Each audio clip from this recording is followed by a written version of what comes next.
On est lundi soir, le 25 décembre. Donc voilà, on a bien fêté Noël, etc. Ça fait depuis vendredi que je suis ici, donc ça fait 1, 2, 3 jours. Il me reste encore 2 jours à Santo, je pars mercredi. C'est des moments waouh, forts, intenses. J'ai vraiment l'occasion de découvrir Santo ces jours-ci et je suis très heureuse. Et là, demain, je vais faire vraiment un lieu iconique de Santo. C'est la Millennium Cave demain matin. Donc, je vais me lever pour faire ça. Et c'est à peu près 8 heures de marche. Donc, il va y avoir du boulot.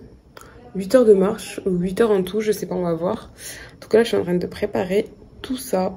En fait, ça va être essentiellement de la randonnée, mais on va passer à travers des rivières, de ce que j'ai compris. Il y a quand même pas mal de canyoning, etc. Donc, je pense que ça va être intéressant. En tout cas, je garde de l'énergie pour ça parce qu'il va me falloir. Et puis, je vais vous faire découvrir un petit peu tout ça aussi.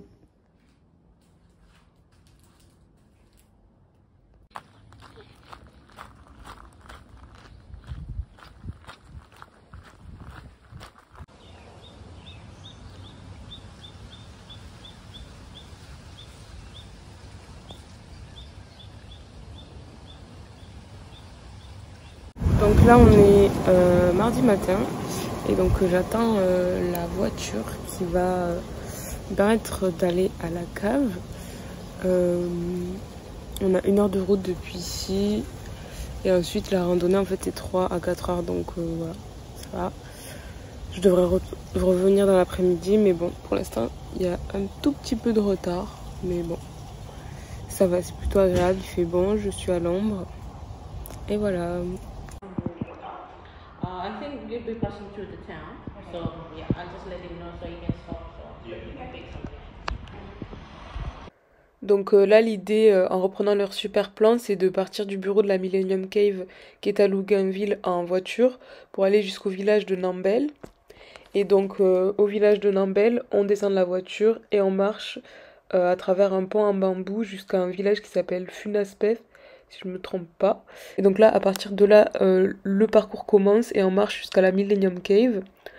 Donc ensuite, il y a un lunch de prévu juste après la Millennium Cave. On redescend ensuite en canyoning et en se laissant porter par l'eau. Et puis ensuite, on remonte à pied vers le village de Funaspeth et on revient à Luganville.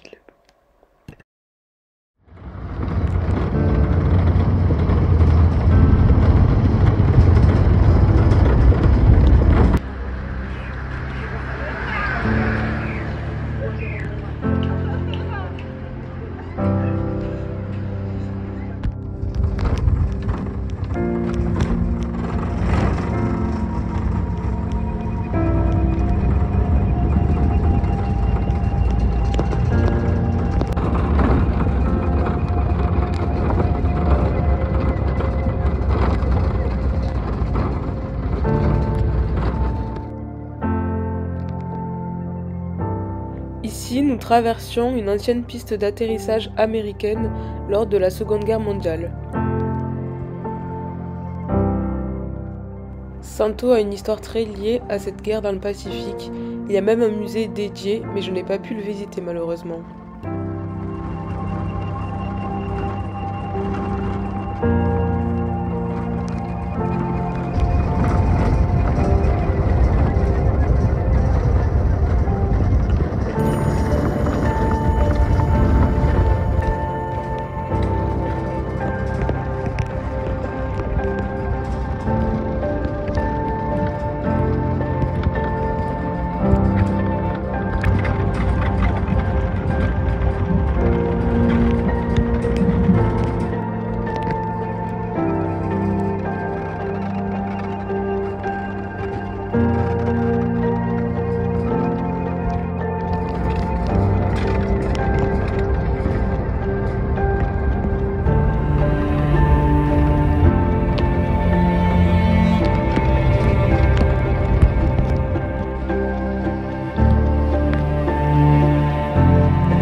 Donc là, on est arrivé à notre point de départ, le village de Funaspef, et on a été accueillis très gaiement avec des fleurs. Franchement, c'était super sympa. Et ce village, ça a été un coup de cœur pour moi, parce que c'est vraiment un cocon au milieu des collines, très calme et paisible, donc j'ai adoré.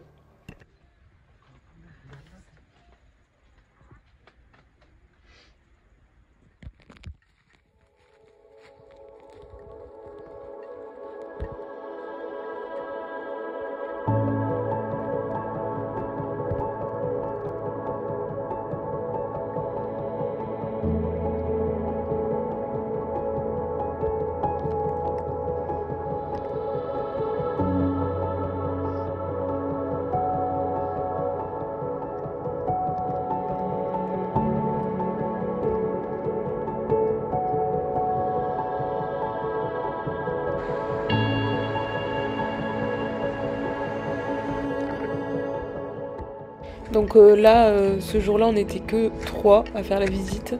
Donc j'étais avec un couple et on était encadrés par 2 guides locaux qui nous ont guidés tout au long de notre périple.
Et là, pour traverser la cave, il nous a fallu environ 30 minutes et c'était vraiment pas facile. Cet endroit était plein de chauves-souris.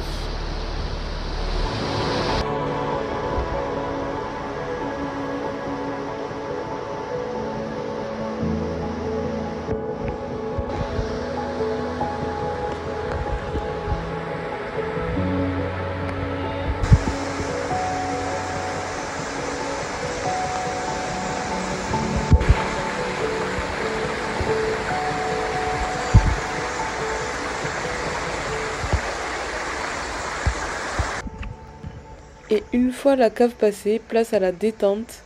C'est vraiment la deuxième partie de la balade que j'ai préférée.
Rien que pour ce passage, tous les efforts en valaient bien la chandelle.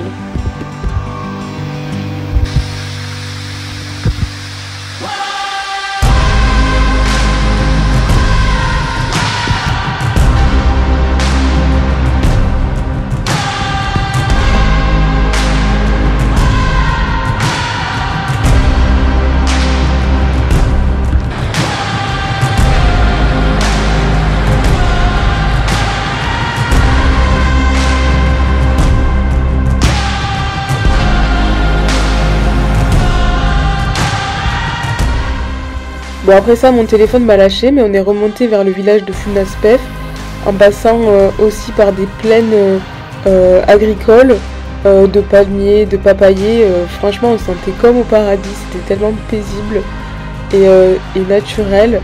On est passé devant une petite chapelle en arrivant au village qui s'appelait Sainte-Gabrielle.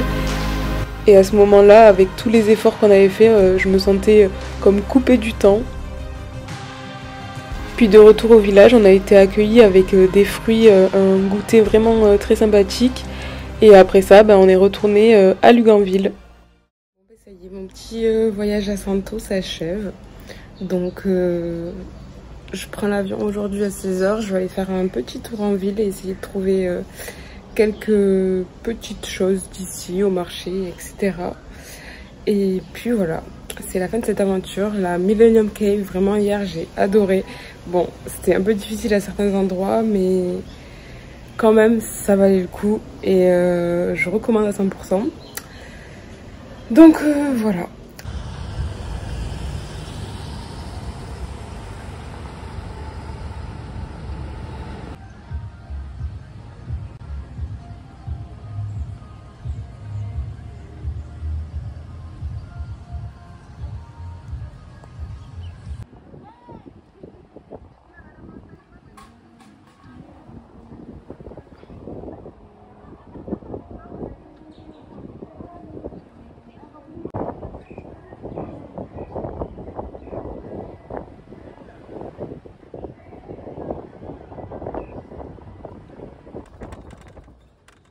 Et avant que je reparte à Port Vila, on s'est arrêté dans un petit restaurant thaï qui était très bon.